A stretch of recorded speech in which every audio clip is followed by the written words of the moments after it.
All right. Hey, well, check really out don't, these Bob, speeds. but I was telling Wally that.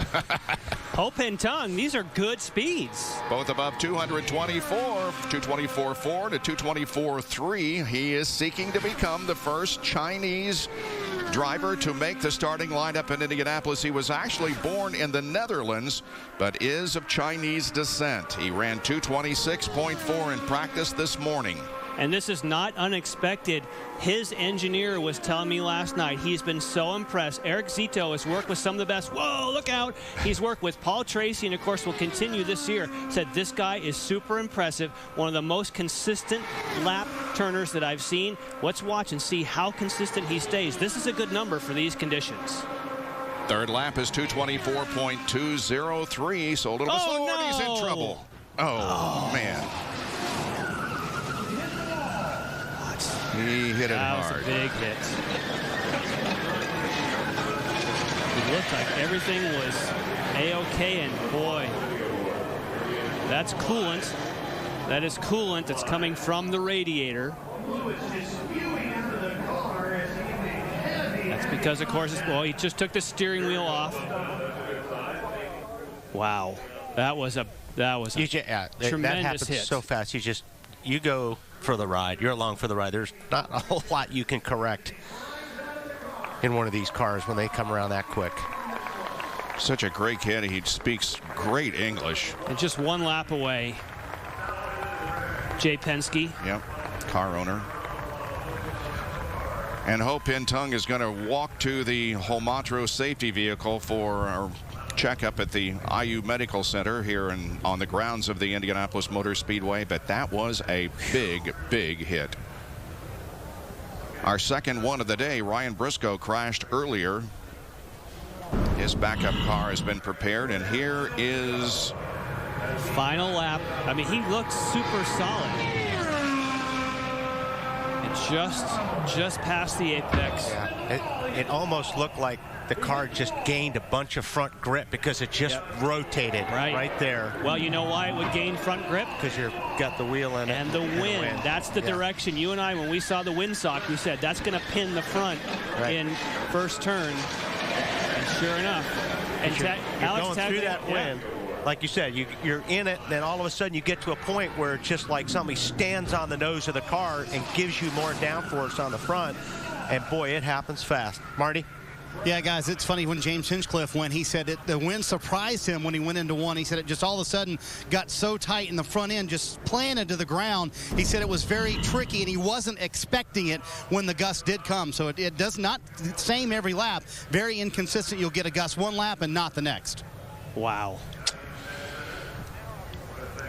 Not a good introduction to his first ever oval qualifying. One lap away, and he would have been in solidly in the 224s, but a major impact with the safer barrier. He appears to be okay, though. It has stopped our qualifying for the moment here at Indy. Behind me, you see the doors at Dragon Racing, and they are shut. That is because Dragon Racing is done at Indianapolis for 2011. Ray Hall on the track right now, and I just talked to Jay Penske moments ago, and he told me they are indeed done. It's been a long saga, a long month for Dragon Racing. It started with Scott Speed in the 20 car, couldn't get it up to speed. So what happened yesterday was that Jay Penske called Patrick Carpentier, flew him in from Las Vegas. You see him getting in the car this morning. He took 24 laps, had trouble getting it up to speed himself. All while this was going on, Scott Speed was in the back of the pit area ready to go if needed, and that's what happened on the 24th lap with Patrick Carpentier. I talked to him moments ago after that very hard hit. He said that he is fine, but he's already on his way back to Las Vegas. I asked Jay Penske, did you try to find a backup car? He said we tried to work with several people, Sarah Fisher and also Sam Schmidt, could not get it worked out, and Scott Speed still here at the racetrack hoping that maybe they could get something worked out, but right now it looks very unlikely that they could get something worked out. Now, Ho Pin Tung, the other teammate of these guys, in the 8 car, they had the same exact wreck, believe it or not, same exact spot, the 8 and the 20 cars. This was yesterday when they got into a wreck, and that car done as well. So, Dragon Racing done here at Indianapolis. You see the 2 wrecks there.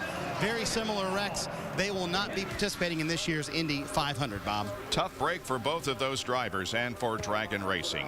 Now we turn our attention once again live here to the Indianapolis Motor Speedway. Those crashes yesterday and this morning, both drivers are okay. Graham Rahal is on Snyder, who's with Scott Speed. Yeah, it's been a long month for Scott Speed. I've known you a long time. I think this has been one of the more frustrating few weeks for you in your life, hasn't it? I mean, it's just one of those things. I mean, obviously the deal came together really late, and, you know, everyone involved really tried as hard as they could.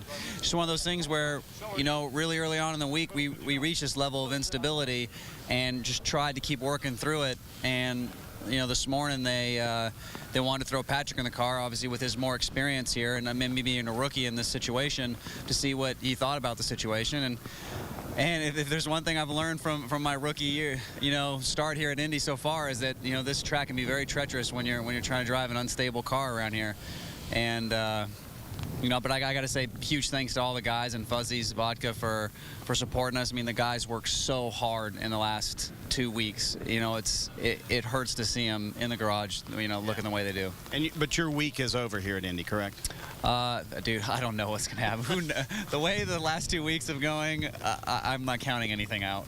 Right. For you, what was going on last Thursday? There was all this stuff going on that you had quit, didn't quit. What was the truth? I think it's one of those things where, like, I've almost wrecked the thing 3 times as it was during the week, and I was like, I'm putting my hands up like, guys, I'll go out there and fence it for you if you want, but I can't drive it this way. Like, I've had so many moments throughout the week, and it's like we got to be smart about this and work through the problem, you know? And we tried. It's just one of those things that we just couldn't figure out, I guess. This morning, Patrick got in the car. You were there to support him. You were in the back of the pit area, fire suit on, ready to go. How did you react to all that you felt?